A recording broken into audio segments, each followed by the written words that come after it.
gobierno, tercera baja. Más de 32.000 millones de quetzales, deuda del Estado con el Seguro Social. Guatemala padece el embate del terror jurídico e intervencionista. Exalcalde de Chinautla, culpable. Ni los muertos se salvan del juez de extinción de dominio. En el mundo, el periodismo se viste de luto en Europa. Y en los deportes, Municipal y Xelajú se arañan, pero no se hacen daño. Esto es el servicio informativo que usted necesita.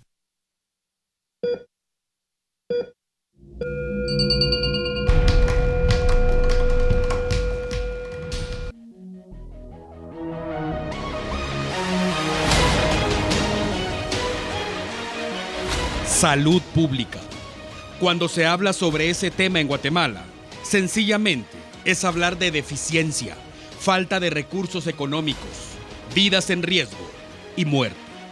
Por mandato constitucional, el Estado es el obligado a velar porque los servicios de salud sean garantizados, gratuitos, dignos y efectivos. En ninguna parte de la Carta Magna se lee que la situación será contraria si no hay recursos o que dependerá de la situación en que cada gobierno tome las riendas del país. Pero tampoco se puede obviar la realidad nacional. Guatemala es un país rico, aunque los fondos públicos no siempre terminan donde deben hacerlo. Hablar de crisis salubrista es hablar de años de angustia y desesperación. El médico está obligado a ofrecer el servicio al paciente, pero también es humano y necesita el pago de su salario. Cuando éste se retrasa, su vida se ve afectada, como cualquier guatemalteco. El paciente llega a los hospitales públicos en busca de ayuda y en su angustia no está pensando en que si el médico ya comió o si ya le pagaron. El proveedor de medicina se dedica a ese negocio para ganar dinero, como cualquier empresario. Y si no le pagan, sencillamente deja de prestar el servicio. Y así, la cadena se extiende hasta el último eslabón. El guatemalteco que fallece por la falta de atención médica y la impotencia de sus familiares, que terminan buscando el consuelo divino. Es urgente que en este país se garanticen los servicios de salud pública. Son importantes los cambios sustanciales y las respuestas que durante años no se han encontrado. Los ministros de salud van y vienen, reciben la cartera con fisuras importantes, hacen el diagnóstico, cobran mensualmente el bonito salario mientras ostentan el cargo y finalmente son destituidos o renuncian. Cuando eso ocurre, la historia empieza una vez más con el nuevo titular y el círculo se repite y se repite sin solución alguna. Hace falta un ministro de salud que conozca la realidad de la red hospitalaria. Un ministro con valores y principios, con ganas de trabajar, con vocación de servicio, comprometido con el país, que cuente con el apoyo de los salubristas y, por supuesto, con la garantía de que recibirá las herramientas necesarias para ofrecer resultados positivos a corto plazo. Hasta que eso ocurra, la garantía constitucional de salud pública seguirá siendo solo una utopía, un texto muerto en papel, y persistirá la duda si la muerte logra su objetivo por las enfermedades o por la crisis salubrista que azota Guatemala.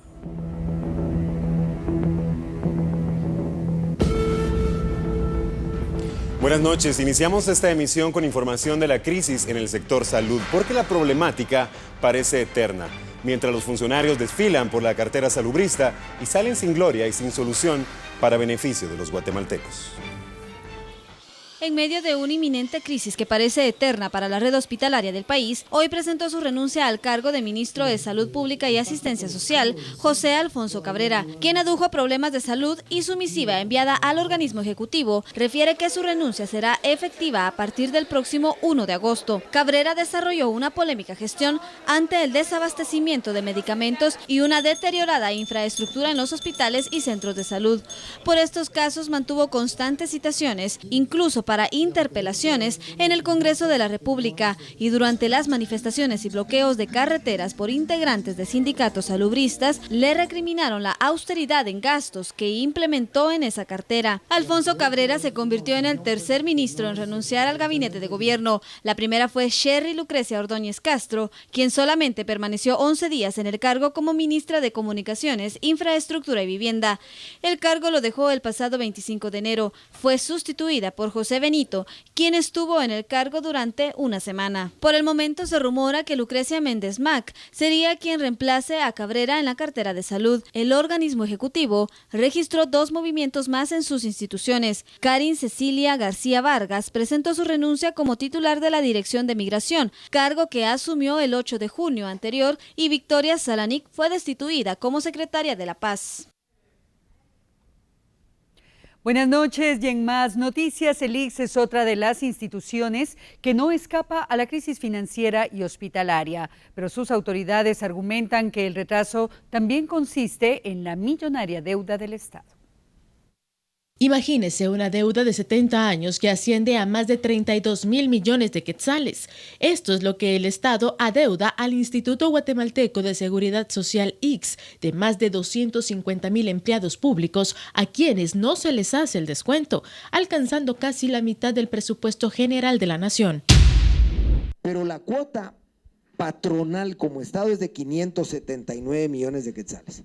O sea que el Estado pagó de esa cuota patronal, que era de 647 millones, 311 millones. Del aporte a clases pasivas, asignó de 592 millones, 150 millones.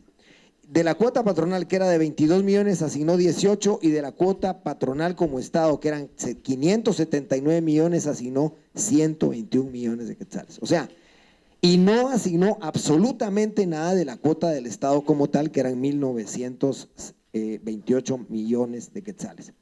Ese déficit de 3.400 millones fue financiado, pero fue financiado con los trabajadores de la iniciativa privada.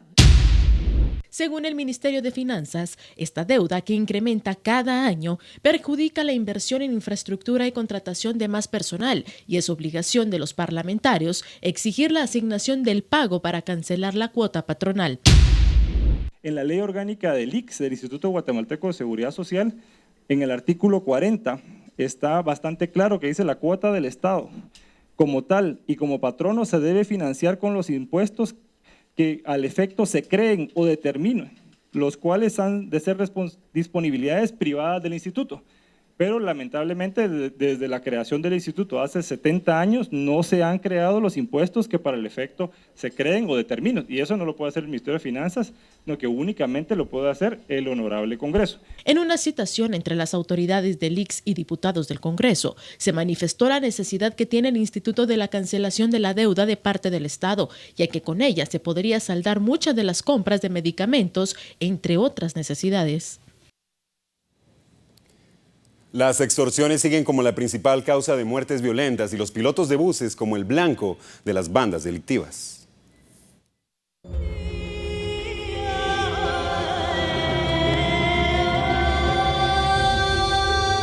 Miles de familias guatemaltecas viven a diario el calvario y la zozobra que les causa ser víctimas de grupos de extorsionistas, quienes actúan a sus anchas e imponen su ley en el territorio nacional.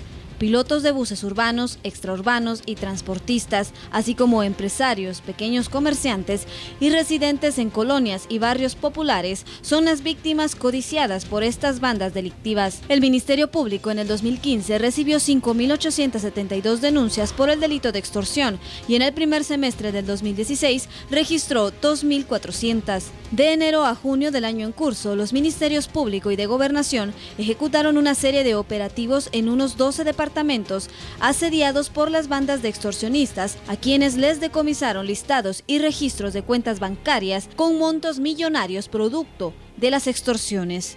Registros de la Procuraduría de los Derechos Humanos refieren que los cobros por extorsión a pilotos de buses urbanos y extraurbanos oscilan entre 100 y 500 quetzales semanales. A los vendedores ruteros, pequeños empresarios y comerciantes les cobran entre 150 y 600 de acuerdo a su producto y nivel de ventas.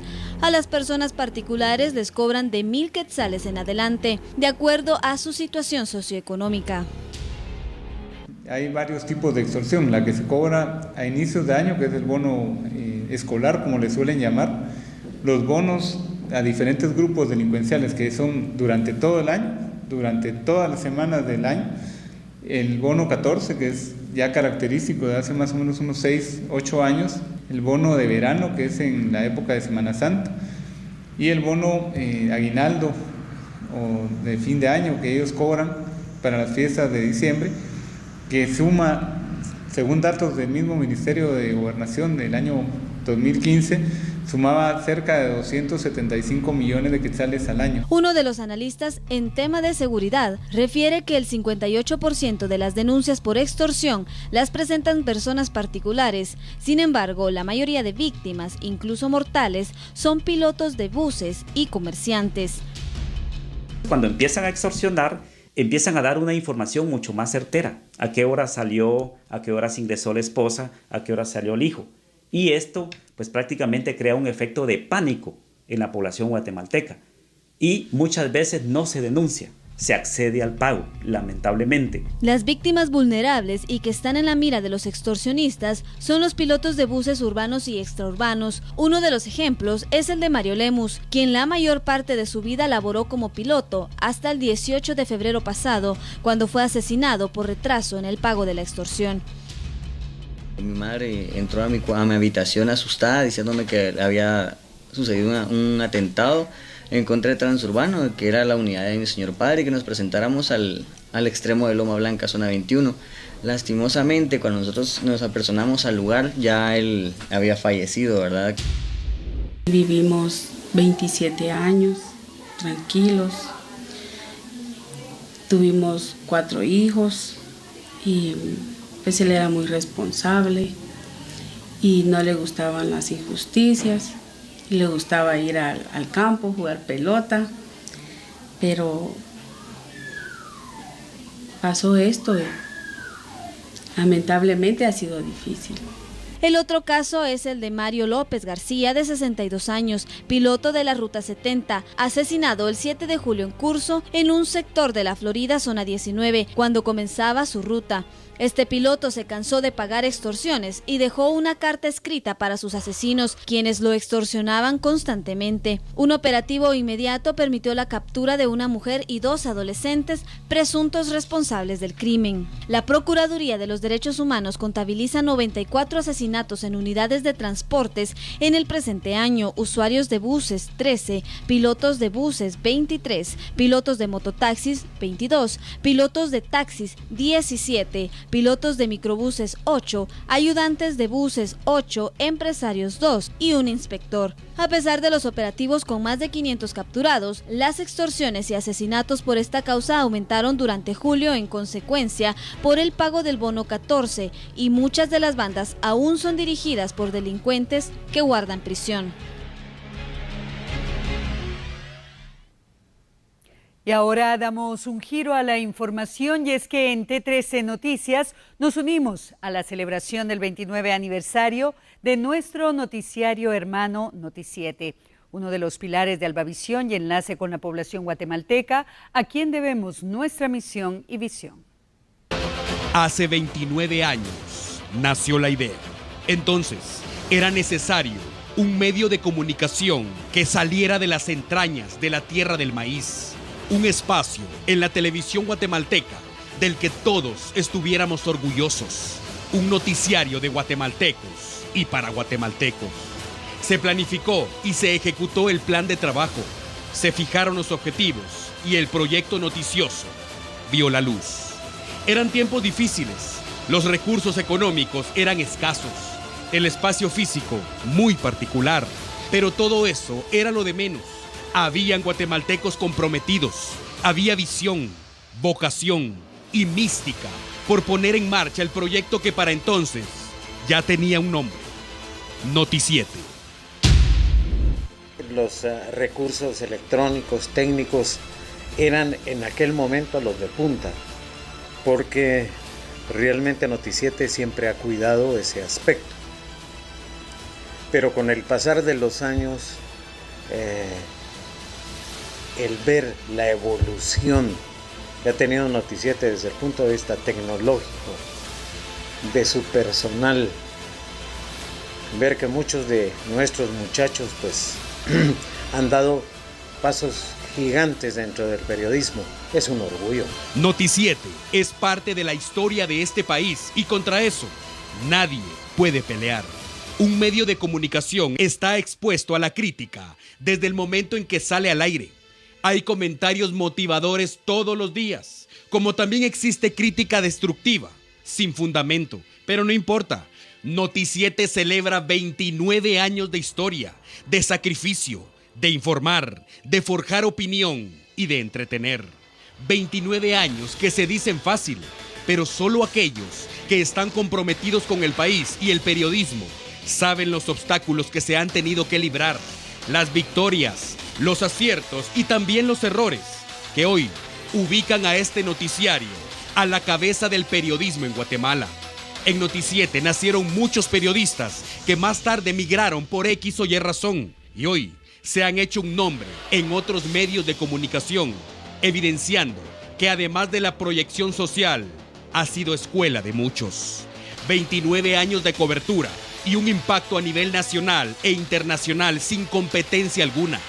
Noti7 ha llevado a la comodidad de su hogar todo tipo de coberturas sociales, tragedias, elecciones generales, manifestaciones, estragos por impactos naturales, deportes, noticias internacionales, por mencionar, y todo tipo de historia que amerite cobertura y difusión a nivel nacional e internacional.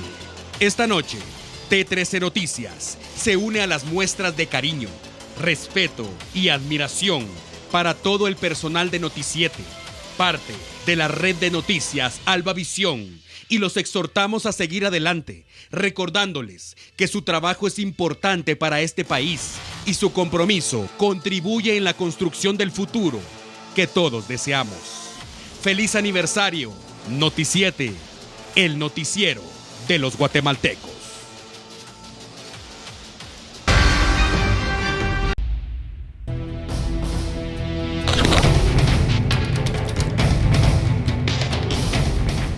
De regreso y continuamos con las noticias en T13. ¿Y la CICIG tendrá preferencia con la oligarquía guatemalteca? Es uno de los planteamientos que un columnista de un medio de prensa escrita analiza y plantea la debilidad del Estado guatemalteco. Surgen nuevas críticas a la CICIG, como la del columnista Mario Alfredo Morales, quien en un medio escrito se plantea la duda si existe la necesidad de volver a un Estado fuerte o Estados fuertes, luego que este se debilitó por parte del neoliberalismo, como el de Salinas en México, Menem en Argentina, lo cual dio como resultado más corrupción, más violencia, más ingobernabilidad en estados latinoamericanos como Guatemala y en consecuencia más emigración hacia Estados Unidos. También se pregunta si la Comisión Internacional contra la Impunidad en Guatemala acaso tendrá preferencias con una parte de la oligarquía guatemalteca, o por qué la CICIG arremete contra unos oligarcas y contra otros no. En ese mismo tema, el articulista Gonzalo Asturias también se pregunta si aceptaría Daniel Ortega un ente semejante a la CICIG en Nicaragua o Evo Morales en Bolivia. Seguramente no, asegura, pues ministros, diputados, jueces y magistrados irían a la cárcel. Ahora vamos a conocer la postura de empresarios, analistas y profesionales del derecho respecto a este tema, el terror jurídico que azota a Guatemala. En primer término, el juez está violando garantías constitucionales. ¿Por qué? La ley establece en forma categórica que dentro del plazo de 24 horas se pondrá, en 6 horas se pondrá al detenido a disposición del juez competente, se tomará la declaración en 24 horas máximo y resolverá su situación jurídica. es que se siga el debido proceso, que se respete la ley, y algo que se le ha hablado al comisionado por diferentes instancias, no nosotros, sino mucha gente, no solo nosotros, pues sino mucha gente, es el tema del respeto a la soberanía, ¿verdad? El señor comisionado pues mencionó hace poco que le parecía infantil ese término, cosa pues que no es correcto. Este caso, por ejemplo, se está reflejando una figura muy extraña que al final del día entiendo un criterio jurisdiccional que se ha sentado, que es el de prisión provisional, que no lo comparto, en el sentido de que cuando se le dio la palabra tanto al Ministerio Público y la resolución judicial determinaba de que por desconocerse el domicilio del sindicado.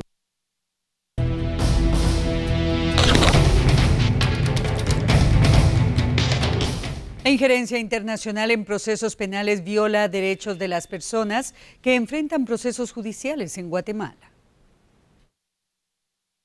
A criterio de los abogados del famoso caso Cooptación del Estado, en el que se señalan a 57 personas, es un claro ejemplo de la incidencia de la CICIG en los asuntos nacionales y genera violación de los derechos procesales de los acusados, que son constitucionales y están siendo violados por procesos colectivos.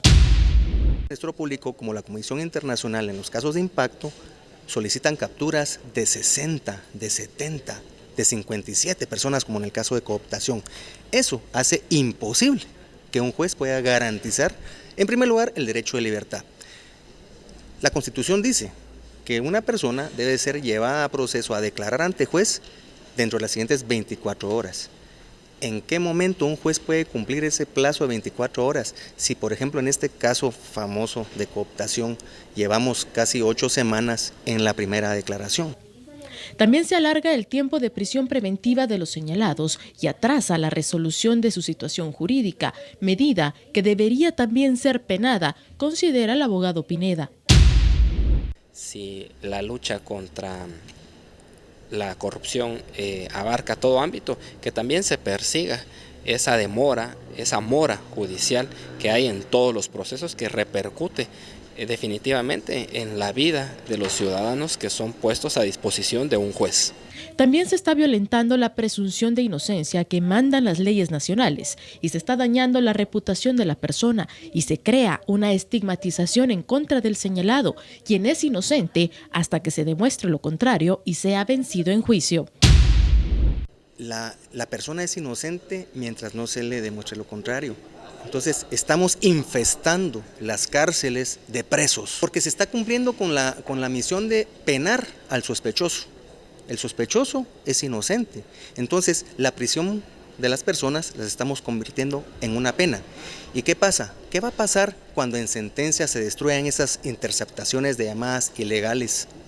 No se le va a pedir ni siquiera disculpas a la persona que está presa, porque se le violó su presunción. Ambos expertos en materia judicial manifestaron que la CICIG ha extralimitado sus funciones dentro de los procesos, donde el único ente que debe tener injerencia es el Ministerio Público, tal como lo manda la Constitución del país. La CICIG no puede suplir la función del Ministerio Público, porque la Constitución de la persecución penal está señalada para que la realice el Ministerio Público según la Constitución. Y vemos violaciones desde antes de que inicie el proceso. Pero ¿qué va a pasar cuando se vaya a la CICIG? Hoy por hoy, estas personas de origen colombiano, argentino, español, etcétera, se van a ir. Y se van a ir gozando de ese beneficio de inamovilidad, de ese beneficio de que no pueden ser ellos perseguidos, no pueden ser enjuiciados, ni siquiera derecho de antejuicio, se van a ir. Y entonces la responsabilidad sobre las personas que hoy están siendo quebradas en sus negocios por intervenciones, por embargos, por prisión preventiva injustificada, esa responsabilidad recordemos que prescribe y son más de 20 años. Actores de la vida política y empresarial de nuestro país se pronunciaron acerca de los procesos judiciales a cargo del Juzgado B de mayor riesgo. El diputado Amílcar Pop indicó que para la justicia del país, el caso denominado cooptación del Estado es enigmático debido a las personalidades además de reconocer la presión social que existe ante el juez Gálvez en resolver la situación jurídica de los procesados. Hay delitos que pueden tener medida sustitutiva, pero obviamente hay una presión social, hay una exigencia social, hay un sentimiento en la población generalizada contra la corrupción, y eso me parece correcto. El problema es que nadie es culpable todavía.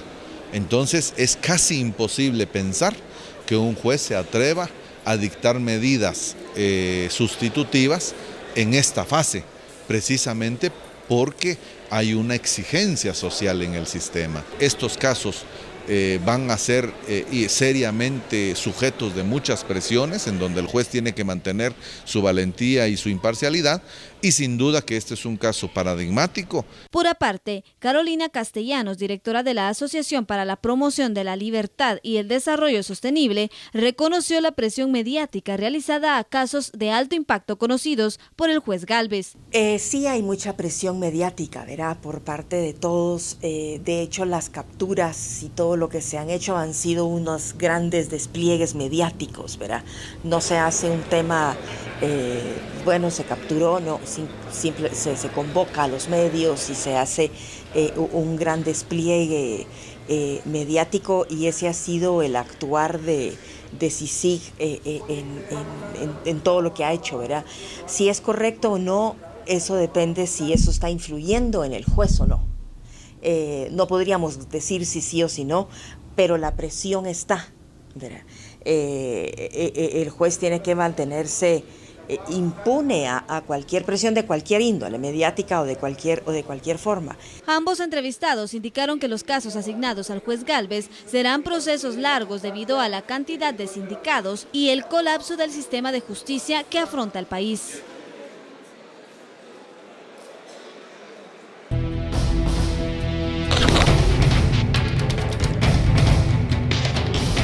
Según el diputado Fernando Linares Beltranena, el comisionado de la CICIG se ha extralimitado en sus funciones y eso podría ser peligroso para el país. La referencia las planteó vía telefónica. La CICIG tiene que regirse por su mandato, es decir, hay un contrato de mandato entre el gobierno de Guatemala y la CICIG. Y lo que dice ese mandato es que la CICIG hará todo lo posible y todo va dirigido a evitar que sigan funcionando las estructuras paralelas, es decir, el crimen organizado encrustado en el gobierno. Es decir, todas las demás funciones que hace la CICIG es una extralimitación del mandato.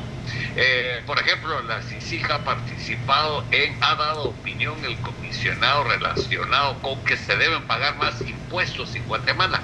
Eso no tiene nada que ver con las estructuras paralelas que están en el estado de Guatemala. Estructuras paralelas son cuando el gobierno, por ejemplo, hace ejecución extrajudicial. Lo que ocurrió en el gobierno de Berché con la estructura de la Policía Nacional Civil y el Ministerio de Gobernación. Esas son funciones para que intervenga la CICIG. Ahora, esta reforma constitucional que propone, esta no tiene que ver nada con las estructuras paralelas de crimen organizado, porque son temas ajenos. Lo que pasa está que, como tiene tanto poder la CICIG, porque tienen impunidad como diplomáticos, de acuerdo con la Convención de Viena, entonces se les va un poco a la mano a ir más allá de lo que es propiamente el mandato, y lo hacen desde una posición de impunidad. Los empresarios señalados de evasión fiscal siguen en la mira de la SAT. Hoy esta institución intervino una empresa bananera. Por años, muchas empresas han evadido impuestos, sin imaginar que un día la Superintendencia de Administración Tributaria tomaría cartas en el asunto para iniciar una persecución penal. La SAT implementó un plan masivo de fiscalización y hoy intervino a la empresa exportadora de banano Bellamar Tiquizate S.A., cuyas oficinas centrales están en Zona 9 Capitalina y que habría simulado transferencias monetarias para evitar el pago de impuestos. había denunciado la SAT ya hace varios años ante el Ministerio Público por defraudación tributaria, utilizando distintos ardides para defraudar al Estado, en este caso a través de facturación, también que pudimos comprobar pues, que es una facturación inexistente y por lo tanto se ha solicitado esta medida. En el proceso participaron un interventor, 4 auditores y 2 abogados que formaron parte del equipo que tomó posesión en la compañía. La SAT también embargó 108 vehículos y además fue arraigado el representante legal Manuel de Jesús Elías. La agropecuaria Bellamar exportaba banano hacia las Bahamas y la orden de intervención fue emitida por el Juzgado Tercero de Instancia Penal. El Ministerio Público y las autoridades de la SAT señalan que la empresa realizó transferencias bancarias y habría simulado devoluciones de dinero a sus clientes para defraudar al fisco. De mayo a julio, la SAT intervino a 7 empresas por incumplimiento en el pago de impuestos. En junio fue intervenida la exportadora de café Vero de Guatemala, empresa que también habría cometido defraudación tributaria. Aceros de Guatemala hizo un pago de 752 millones de quetzales al fisco luego de haber sido intervenida. Agemaya S.A., fabricante de bebidas carbonatadas, pagó 27,8 millones de quetzales por adeudo. Farmacias Galeno pagó 34,8 millones de quetzales por reparos fiscales de 2 años pasados. Farmacias de la Comunidad, aún intervenida, debe 25 millones de quetzales al fisco. Hotel Camino Real, que pagó 45 millones de quetzales un día después de ser intervenida, y el proceso penal contra el gerente administrativo y el presidente de la compañía continúa.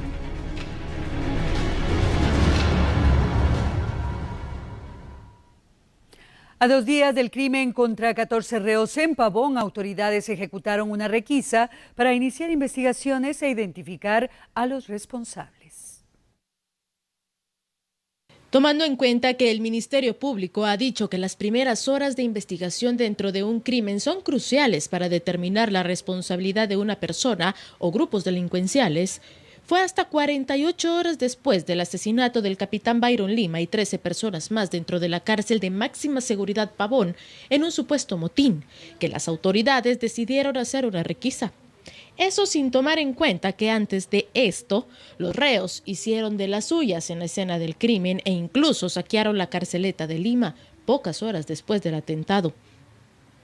El objetivo era ubicar las armas que se habrían utilizado en el ataque. El operativo a gran escala, que contó con más de 4.000 agentes de la PNC, 150 soldados y varios fiscales del Ministerio Público, únicamente logró decomisar una pistola calibre 9 milímetros, 4 cuchillos de fabricación artesanal, 1 kilo de cocaína, una chaqueta antibalas y una caleta vacía, preliminarmente, ya que según justificó el ministro de Gobernación, la granja penal de Pavón es muy inmensa y los privados de libertad son 2.500, por lo que hay que ser minuciosos.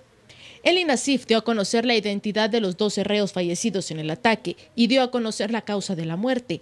Todos coinciden en una cosa, incluyendo la muerte de la modelo argentina Johanna Virriel. Todos tenían heridas de arma de fuego, lo que comprueba el acceso de armamento dentro de las cárceles.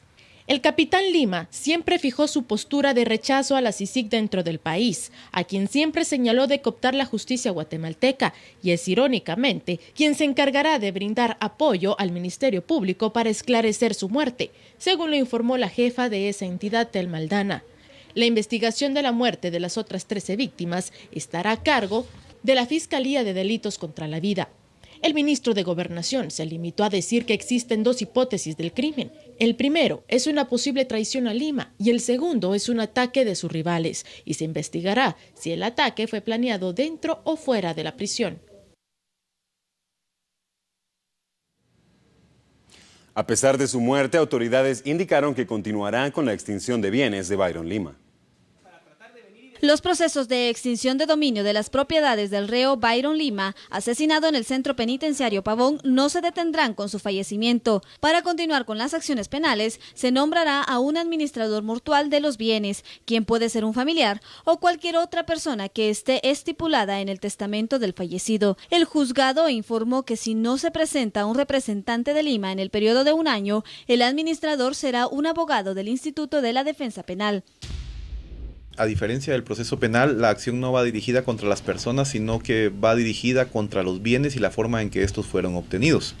En caso de que ciertos bienes se encuentren a nombre de una persona que haya fallecido, pues la acción necesariamente tendrá que ser dirigida contra la persona que quede como representante de la mortual o en todo caso a la persona que se declare como heredero. La Unidad de Extinción de Dominio del Ministerio Público solicitó en febrero que embargaran 18 bienes inmuebles, 15 vehículos y 8 caballos pura sangre propiedad de Lima.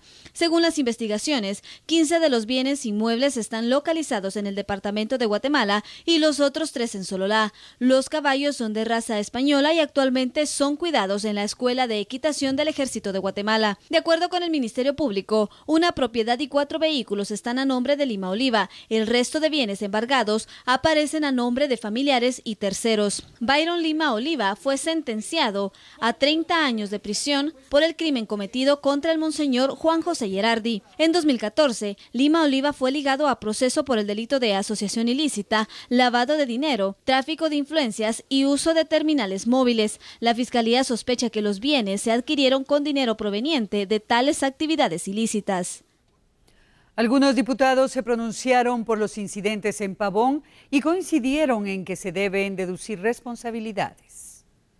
Los parlamentarios llegaron a un punto resolutivo esta mañana, y es que la Comisión de Derechos Humanos del Congreso colabore con las investigaciones de lo ocurrido este lunes dentro de la cárcel Pavón, donde reiteraron la deficiencia del sistema penitenciario y la necesidad de la regulación de tenencias de armas para evitar que lleguen a prisiones.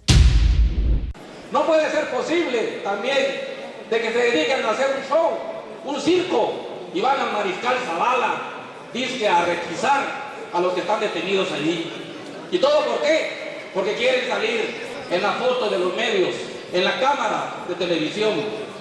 Pero miren cómo es el destino y cómo es ahora la situación. Pocos días después, 14 personas son asesinadas adentro de Pavón. Y eso es sistema penitenciario. Tenemos constitucionalmente establecido el uso de armas exclusivas para la fuerza militar. Ningún civil, ningún particular debe de tener esas armas en su mano. Las armas que sirvieron para el conflicto armado interno siguen en las manos de la población. Esas armas tienen que ser retiradas de la población civil. Pero el Congreso tiene que jugar su papel. No es posible que sigan pasando este tipo de situaciones que han costado vidas y que lo que hacen es desnudar la debilidad y vulnerabilidad del sistema penitenciario en Guatemala. Hay que dar solución y seguimiento de una vez por todas. Este Congreso de la República no puede hacerse de ojos cortos como que nada habrá sucedido. Es necesario, miren, en el intercrimen, en el delito, el último lugar es la cárcel. Y ahí en la cárcel se fugan, ahí en la cárcel hay mafias, ahí se matan. Eso no es de ahorita, ha sido de siempre. Hay una oficina nacional de prevención de la tortura, que son nuestros representantes. Son ellos los que tienen que rendir un informe. Son ellos los que tienen que rendir el informe para hacerlo llegar al Congreso. Si no, vamos a pasar discutiendo cosas superfluas. Sin embargo, varias posturas surgieron en el seno del Pleno y algunos prefirieron abandonar la sesión convocada para este miércoles.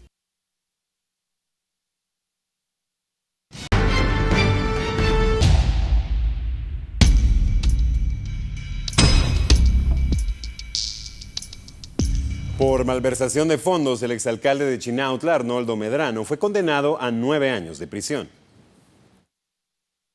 El Tribunal Octavo de Sentencia condenó al exalcalde de Chinautla, Arnoldo Medrano, a 9 años de prisión por adjudicar el cobro del impuesto único sobre inmuebles a una empresa privada. La jueza impuso a Medrano 3 años por abuso de autoridad y 6 años por concusión. La pena por abuso de autoridad es conmutable a razón de 100 quetzales diarios. De pagarlo, Medrano podría purgar solo 6 años de prisión y también deberá pagar una multa de 25,000 quetzales.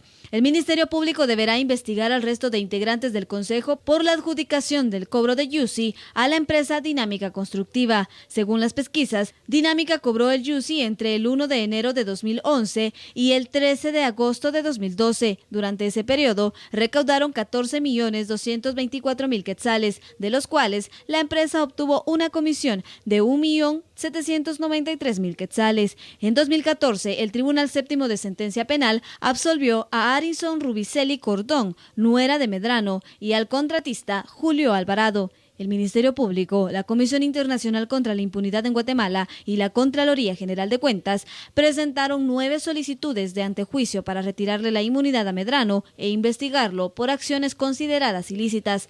El imputado dirigió la municipalidad de Chinautla durante 25 años, periodo en el cual cambió constantemente de partido político.